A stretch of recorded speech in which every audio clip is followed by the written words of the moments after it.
10च्या बातम्या एबीपी माझावर बुलेटिनच्या सुरुवातीला पुण्यामधनं एक मोठी बातमी। भोर तालुक्यातल्या नसरापूरमध्ये काल एका 4 वर्षीय चिमुकलीवर 65 वर्षीय नराधमाने अत्याचार केला आणि तिची हत्या केली आहे। नराधमाला पोलिसांनी अटक केली असली तरी चिमुकलीचे नातेवाईक आणि ग्रामस्थ प्रचंड संतापलेले आहेत। त्यांनी पुण्यातल्या नवले पुलाजवळ संध्याकाळी 6:30 वाजल्यापासून ठिय्या आंदोलन सुरू केलंय।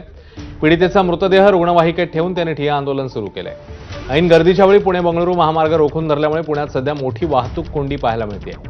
आरोपीला तात्काळ फाशी द्यावी अशी मागणी आंदोलक करतायत। तरी आंदोलकांची समजूत काढण्यासाठी पुणे पोलीस आयुक्त दाखल झाले। त्यांनी आंदोलकांची समजूत काढण्याचा प्रयत्न केलाय, मात्र आंदोलकांनी माघार घ्यायला नकार दिला।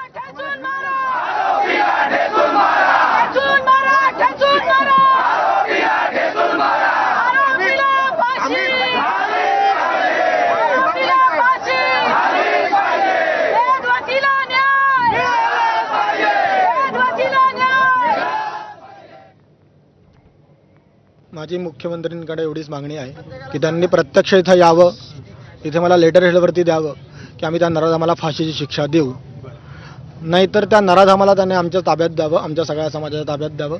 आम्ही त्या नराधमाचा काय तो मोक्ष लावू। एवढ्या अशा आमच्या 2च मागण्या आहेत, बाकी कुठल्याही मागण्या नाही आहेत। इथे धीरजी घाटे आहेत किंवा आणखी काही लोक आहेत, त्यांनी तुमच्याशी संवाद साधण्याचा प्रयत्न केलाय, मात्र तुमचं म्हणणं आहे की मुख्यमंत्र्यांनीच यावं। हो, मुख्यमंत्र्यांनीच इथं येऊन जर केलं तर ते पुढे काहीतरी होऊ शकतं। नाहीतर तो का कारण सांगतो, 2019 साली त्याने स्वतःच्या पुतणीवरती रेप केला होता। तो जेलमध्ये अटक होता, 6 महिन्यात तो पॅरेलवरती सुटला आणि आज त्याने माझ्या पोरीवरती रेप केला। मला सांगा का सुटला तो? आपला कायदा जर एवढा कडक असेल किंवा प्रशासन आपल्या एवढं कडक असेल तर तो का सुटला आणि का माझ्या पोरीवरती परत रेप झाला? मला सांगा, आपल्या कायद्यानुसार जायचं आहे। फडणवीस साहेब म्हणतात आपण कायद्यानुसार जाऊ।